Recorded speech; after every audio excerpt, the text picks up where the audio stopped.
안녕하세요. 결혼한 지 2년 된 30대 가정주부입니다. 15개월 된 쌍둥이를 키우고 있어요.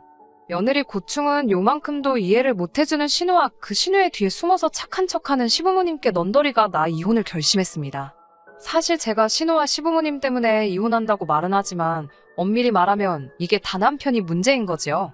남편이 중간에서 역할만 잘하고 중심만 잘 잡아줬더라도 제가 애 키우는 엄마로서 이혼까지 결심하는 일은 없었을 겁니다.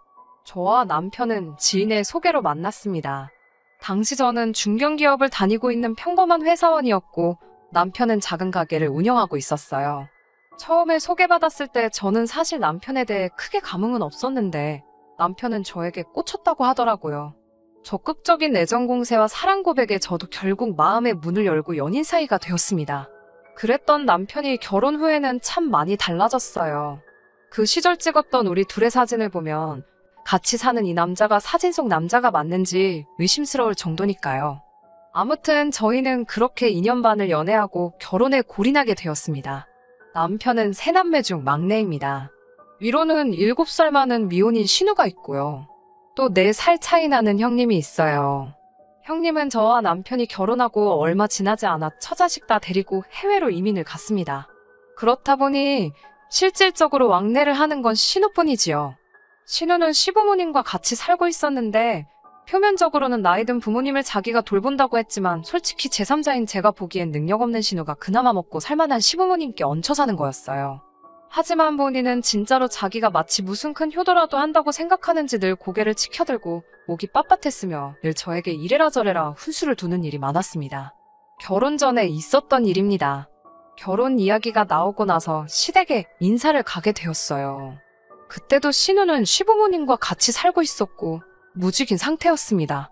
남편에게 듣기론 남자나 만나봤는지 모르겠다고 하더라고요. 제가 신우랑 지금 감정에 골이 깊어 계속 안 좋은 이야기만 하는 것 같은데 이해해주세요. 남편이 시아버지께서 양주를 좋아한다고 하시길래 아버님 드릴 중저가 양주 한 병과 어머님 드릴 화과자 한 세트를 준비했습니다. 그렇게 시댁에 도착했는데 신우가 제 손에 들려있는 쇼핑백을 보더니 제 인사가 끝나기도 전에 제 손에서 쇼핑백을 휙 낚아채 가는 겁니다. 순간 어안이 벙벙해서 이게 무슨 일인가 하고 있는데 신우가 남편에게 빽소리를 지르면서 아버지 건강 안 좋으신 거 모르냐고 선물이라고 독약을 가져왔냐고 그러는 거예요. 그러자 남편은 신우에게 변명 한마디 제대로 못하고 자기가 생각이 짧았다며 미안하다는 겁니다. 그러면서 신우가 초면인 저에게 남자가 생각이 짧아도 여자가 현명하게 처신해야 하는 거 아니냐고 핀잔을 주더라고요. 황당해서 뭐라고 말도 안 나오더군요. 그때 그 모습을 본 시아버지께서 허 웃으시며 신우에게 벌써 신우 노릇이라도 하려 드는 거냐며 조금 살살하라고 하시는 겁니다. 전 순간 바보가 된 기분이었어요. 시아버지가 뒤이어 어쨌든 사원 정성이 있으니 당신이 조금씩 아껴서 잘 마시겠다고는 하셨지만 도저히 이 집안 분위기가 파악이 안 되더라고요. 사실 이날 집으로 돌아와서 파혼을 생각했었습니다. 남편에게 당신 누이가 너무 무서워서 이 결혼 못하겠다고까지 말도 했었고요. 하지만 그 말을 하고 며칠 뒤 제가 임신했다는 사실을 알게 되었고 어쩔 수 없이 결혼을 계속 진행시킬 수밖에 없었습니다. 남편 말로는 신우한테 저한테 함부로 말하지 말라고 분명히 말했다고 이제 지난번 같은 일은 없을 거라고 했습니다. 하지만 여자들끼리만 아는 그 특유의 눈빛 있잖아요. 저 여자가 나를 단단히 싫어하는구나. 아주 레이저를 쏘는구나 싶은 그런 눈빛이요. 그런 식으로 저를 매번 쏘아보는데 나중에는 그나마도 적응이 됐는지 신우 눈알이 걱정될 지경이었습니다. 저렇게 저를 쳐다보다가 눈알 빠져나오는 거 아닌가 싶은 지경이었으니까요. 아무튼 결혼식을 올리고 얼마 지나지 않아 저는 회사를 그만뒀습니다. 육아휴직이라든가 어떤 회사 제도를 쓸 수도 있었겠지만 좀 눈치도 보이는 상황이었고 당시 상황상 회사를 그만두는 게 최선의 선택이었어요. 곧이어 쌍둥이가 태어났고 본격적으로 저는 육아와 살림을 도맡아 하게 되었습니다. 처음 해보는 육아와 살림이었기 때문에 익숙치가 않아서 친정어머니의 도움이 많이 필요하더라고요. 당시 이런 상황을 고려해 저희 집을 친정에서 차로 10분 거리에 구했는데 이걸로 신우가 얼마나 난리를 쳤는지 모릅니다. 시부모님을 무시하는 처사라면서요. 시부모님이 제 출산을 손꼽아 기다리셨던 건 맞아요. 왜냐하면 시부모님이 워낙에 형님의 애들을 이뻐하셨는데 형님이 어느 날 갑자기 다 데리고 이민을 가버려서 한동안 정말 서운해하시고 허전해하셨거든요. 그렇다고 해서 시부모님이 아이를 잘 봐주시거나 그런 건 또 아니에요. 정작 형님네가 무슨 일이 생겨서 잠깐이라도 맡아달라고 하면 그건 질색팔색을 하시던 분들이 정작 당신들이 보고 싶으면 수시로 영상통화 거시고 오밤중에 형님네 찾아가셨거든요. 아무도 왜 형님네가 이민을 가게 되었는지 정확히 저에게 말해준 사람은 없었지만 형님이 이민 가기 전 저에게 이 꼴 저 꼴 다 보기 싫고 지겨워서 간다고 했는데 이 말이 시부모님의 행동과 무관하지 않다고 생각해요. 아무튼 그런 상황을 이미 지켜보기도 했고 제 입장에서도 친정어머니가 편안히 아무래도 신혼집을 구할 때 친정하고 가까운 곳으로 알아보고 정하게 된 거예요. 그런데 그 사실을 알고 신우가 말 그대로 생난리를 친 거죠. 친정부모만 부모고 시부모는 남이냐며 손주들이 그러면 외가만 따를 거라는 둥 아직 일어나지도 않은 일을 혼자 상상하면서 열불을 냈습니다. 처음에 한두 번은 정말 내가 이기적인 건가 싶었네요. 그 이후로도 신우로 인해서 여러 가지 사건이 있긴 했지만 하나하나 다 언급할 수는 없으니 제가 이혼을 결심하게 된 결정적인 이야기만 해보겠습니다. 얼마 전 시어머니의 생신이었어요. 어머님 생신은 토요일이었고 제가 전날 전화를 드렸습니다. 내일 아이들 데리고 아침 일찍 찾아뵙겠다고 미리 말씀드리려고요. 시어머니께서는 쌍둥이 데리고 그 이른 시간에 어떻게 아침부터 오겠냐며 천천히 준비하고 오라고 하셨습니다. 그렇게 말씀해 주시니 감사했지만 그래도 계획대로 아침 일찍 가려고 했어요. 전날 불고기도 재워놓고 미역국도 끓여놓고 준비도 다 마친 상황이었습니다. 그런데 일이 꼬이려고 그런 건지 토요일 이른 아침에 남편이 가게에 나갔다 와야 할 것 같다고 하더라고요. 가게에 누수가 생겨서 매장이 물바다가 됐다면서요. 차는 한 대뿐인데 남편이 써야 했고 설령 제가 쓸 수 있는 상황이라 해도 쌍둥이를 뒤에 태우고 운전하기가 엄두가 안 나더라고요.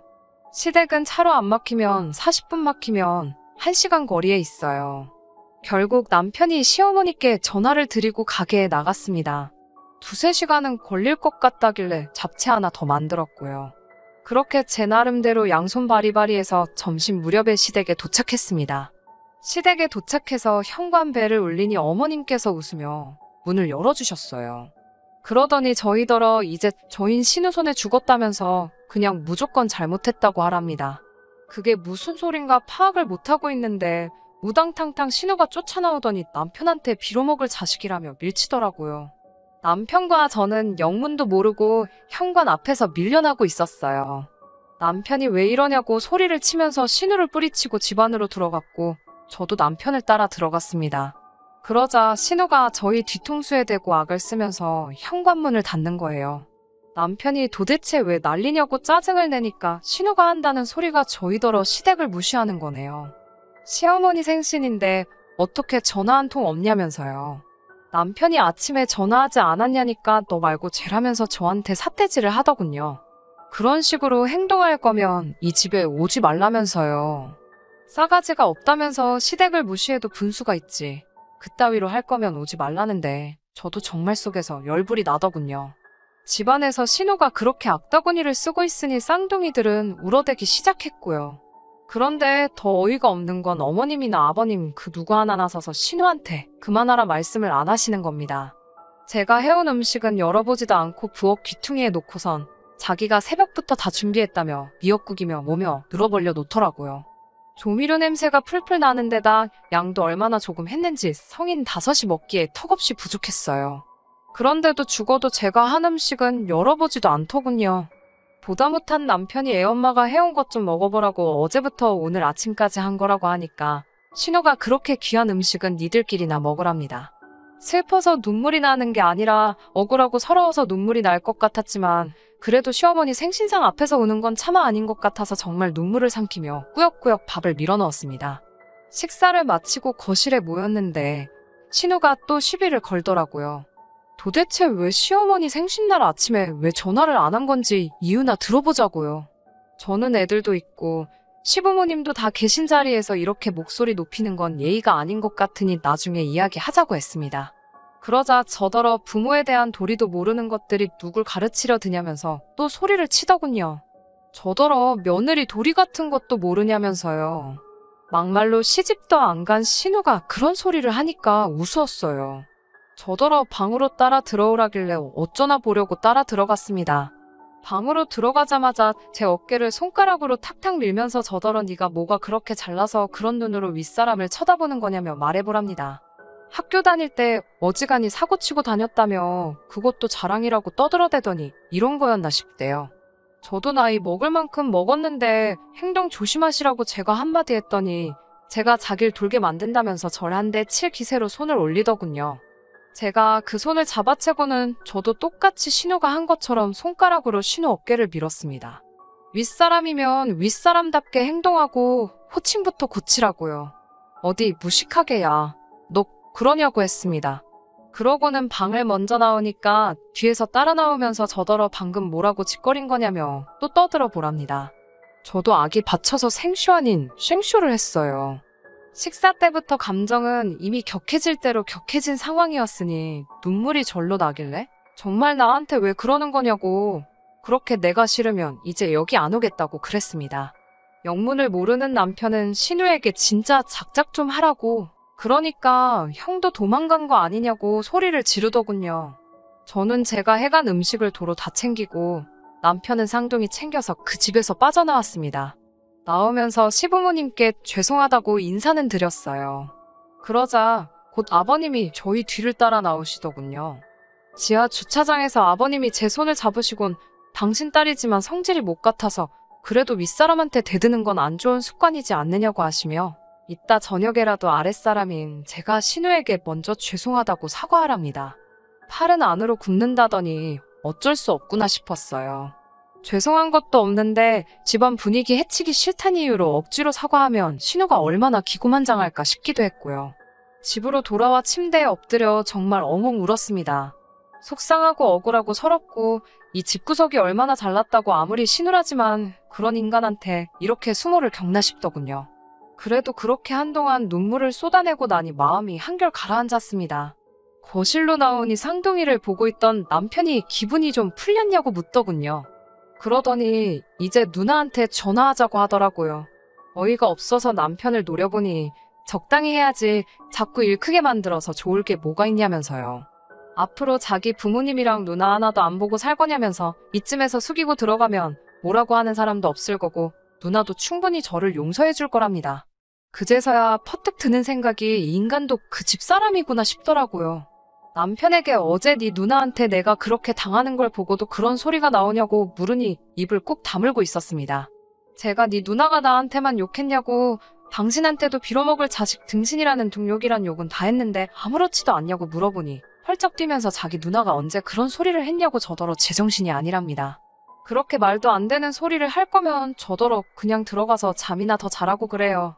그 말을 듣는데 정말 머릿속에서 어떤 줄 하나가 끊어지는 느낌이 들었습니다. 그날 밤 옆에서 잠든 남편을 바라보면서 그동안 신우와 시어머니가 제게 했던 말과 행동들을 곰곰이 되씹어 봤습니다. 문득 제가 산후조리하면서 산후풍으로 고생할 때가 생각나더군요. 불어난 몸은 빠지지 않고 있는 데다가 모유수유까지 하느라 무릎과 발바닥이 안 좋아져서 걸음도 저는 상황이었고요. 그래도 시아버지 생신이라서 힘들게 축하드리러 시댁에 갔는데 정작 저에게는 어떠냐 괜찮냐 한마디 없으시던 시어머니께서 남편에게는 이렇게 집에 왔을 때라도 푹 자라며 안방으로 남편을 밀어넣더라고요. 가게에 돌보느라 얼마나 고생이 많겠냐면서요. 식탁을 치우면서 그 모습을 보고 있자니 할 말이 없더군요. 제가 통증으로 더 서 있을 수가 없어 결국 설거지는 신우가 하게 되었는데요. 그런 신우에게 시어머니가 또 한다는 말씀이 며느리가 둘이나 있어도 결국 일은 우리 딸이 다 한답니다. 암만 그래도 딸만한 며느리가 없다면서 한숨을 내쉬는데 아픈 제가 죄인이 따로 없더군요. 1년 전이나 지금이나 달라진 건 더 기고만장해진 신우밖에 없다는 사실을 깨닫고 나니 이혼을 해야겠다는 생각이 들었습니다. 신우가 사라지기 전까진 제 시집살이는 끝나지 않겠다 싶었거든요. 이튿날 아침 일어난 남편에게 저는 이혼하자고 했습니다. 그러자 남편은 진짜 이렇게까지 해야겠냐면서 그동안 잘 참고 지내놓고 이번엔 왜 이리 유난이냐고 묻더라고요. 그러더니 일단 자기는 가게 나가봐야 되니까 집에 오면 마저 이야기하자면서 속 좀 달래고 있으랍니다. 전혀 진지하게 듣는 눈치가 아니었어요. 결국 그동안 쌓여왔던 감정들을 친정 부모님께 가서 터트리고 말았습니다. 잘 사는 줄만 알았던 딸이 와서 통곡을 하고 울어대니 두 분 다 그렇게 마음고생하면서까지 살 필요가 있냐? 이혼하라 하시더군요. 부모님 얼굴에 먹칠하는 것 같아 죄송하다고 하니 그런 말 말라 하시면서 애들도 줘버리랍니다. 애들 주고 새 시작하라고요. 그 이야기를 들은 친정어머니도 아버지께 무슨 소리를 그렇게 하냐 하시면서도 키우겠다 하면 도와주시겠다고. 하지만 못 키운다고 해도 누구 하나 너 욕하지 않으니까 저 하고 싶은 대로 하라 하셨습니다. 마음을 어느 정도 추스리고 집에 와서 남편을 기다렸어요. 평소와 다름없이 퇴근하는 남편은 현관문을 들어설 때 누군가와 통화 중이었는데 눈치를 보니 신우더라고요. 이 와중에도 신우와 아무렇지 않게 통화를 하는 남편을 보니 이 집안에서 정말 나만 등신이었구나 싶었습니다. 남편은 아침 일은 새까맣게 잊었는지 저에게 저녁을 차려달라 했습니다.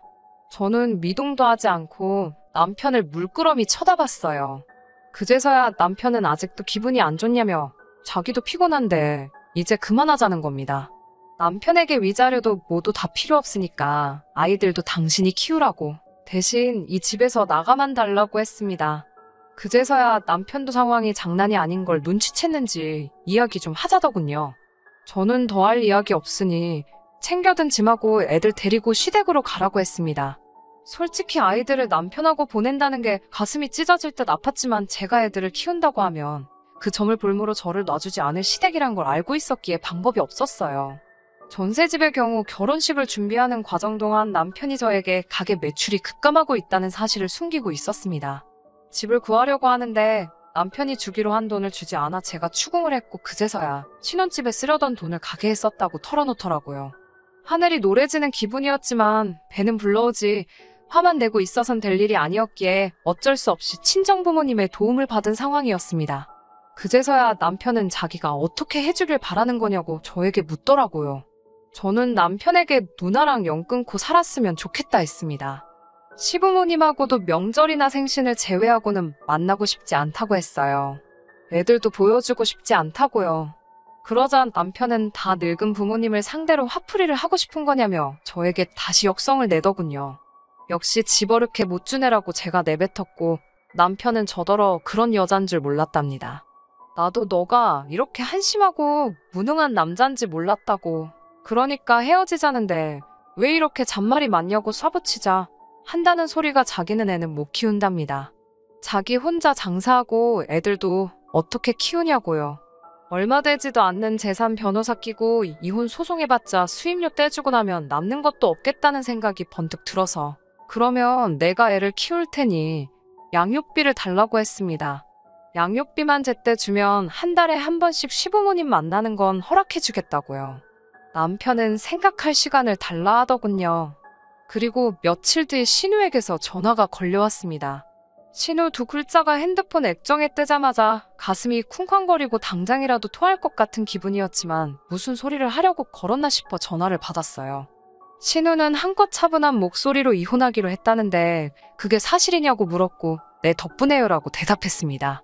신우가 저더러 말 좀 가려서 하라고 하길래 제가 신우한테 그쪽이야말로 똑바로 하라고 받아쳤습니다. 신우가 설령사과를 하려고 건 전화였다 하더라도 제 입에서 말 한마디 곱게 나가지가 않더라고요.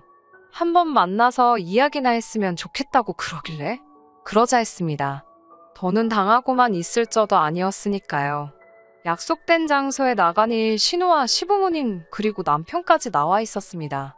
시부모님은 아무리 그래도 애들까지 있는 사이에 이혼은 함부로 하는 게 아니라며 저더러 다시 한번 생각해보라 하셨어요.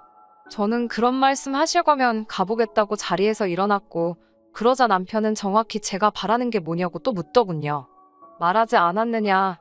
신우하고 안 보고 사는 게 제일 중요하다. 신우가 있는 한 시댁에 가고 싶지도 않다. 애들도 보여주기 싫다고요. 시부모님은 엄마라는 사람이 애들을 볼모로 잡고 이게 뭐하는 짓이냐고 화를 내셨고 시아버지는 그런 시어머니한테 이게 다 당신하고 신우 때문이라며 두 여자가 짝짝꿍이 돼가지고 새로 들어온 사람 마음 하나 헤아려주질 못했냐며 사과하라고 호통을 치셨습니다. 평소에 아버님이라고 신우나 시어머니와 특별히 다른 언행을 보여주시진 않으셨지만 그래도 그날만큼은 제 편이 되어주셔서 감사했네요. 시아버지께서는 이혼은 한다면 어쩔 수 없지 않겠냐 하시면서 그래도 손주 크는 건 보고 싶으니 양육비 명목으로 재산을 얼마 주시겠다 하셨습니다. 대신 애들이 성인이 될 때까지는 한 달에 2번은 만나게 해달라고 하시더군요. 얼마면 되겠냐는 질문에 저는 일단 1년에 1,500만 원씩 달라고 했습니다. 그리고 아이들이 자라서 학교에 다니기 시작하면 그때부터는 그 2배를 받아야겠다고 했어요. 애들이 둘이니 그 정도는 받아야 할 것 같다고요. 신우는 또 그새를 못 참고 저더러 날강도 같은 것이라고 욕을 했고 그 순간 시아버지가 신우 뺨을 때리더군요. 너 때문에 이 사단이 났는데 아직도 정신을 못 차리냐고요. 둘째도 외국으로 피난 가게 만들더니 셋째까지 기어이 이혼남을 만드냐고. 너를 잘못 키운 내 잘못이라며 한숨을 쉬는 시아버지께 신우가 찍소리도 못하고 얼굴만 벌개져 있는 꼴을 보고 있자니 약간 불쌍하면서도 고소한 마음이었어요. 시아버지는 일단 제가 말한 대로 1년에 1,500씩 줄 것이고 대신 훗날이라도 제 마음이 풀어지거든 다시 한 가족이 되었으면 좋겠다고 하셨습니다. 남편도 자기가 제대로 역할을 못해줘서 미안하다며 언제라도 제 마음이 풀어지면 다시 한번 기회를 달라고 하더라고요. 아이까지 주고서라도 이혼한다고 드니 다들 제가 장난하는 게 아니라는 걸 알아챈 듯 했습니다. 시아버지는 그 자리에서 저에게 1,500만 원을 이체시켜 주셨고 남편과는 협의 이혼하는 걸로 결정했습니다. 협의 이혼이어도 시간이 좀 걸린다고 하길래 그동안에 정갈 곳이 없으면 저는 친정에 있을 테니 전셋집에서 하나씩 정리하라고 했네요. 이제 며칠 뒤면 이혼도 마무리가 될 것이고 그러면 저는 완전히 자유로워질 수 있을 겁니다. 이미 마음은 너무나 편하고 한결 가볍습니다. 핸드폰에서 신호 프로필이 수시로 바뀌고 있는데 거기엔 지금도 저에 대한 악담이 가득하지만 이제 기분이 상하지도 않아요. 저러니 아직까지 제 짝도 못 만나고 지 부모 괴롭히며 살지 싶습니다. 자격지심이 있었던 건가 싶은 생각도 들지만 제 알바는 아니지요. 여러분들도 너무 참지만 마시고 한 번씩 질러야 할 때는 내질러 보세요. 그래야 주변 사람들도 정신 차리고 대접해줍니다. 들어주셔서 너무 감사해요. 끝까지 들어주셔서 감사합니다. 오늘의 사연은 여기까지입니다. 구독과 좋아요, 알람 설정 부탁드리고 더 좋은 사연으로 다시 찾아뵙겠습니다. 감사합니다.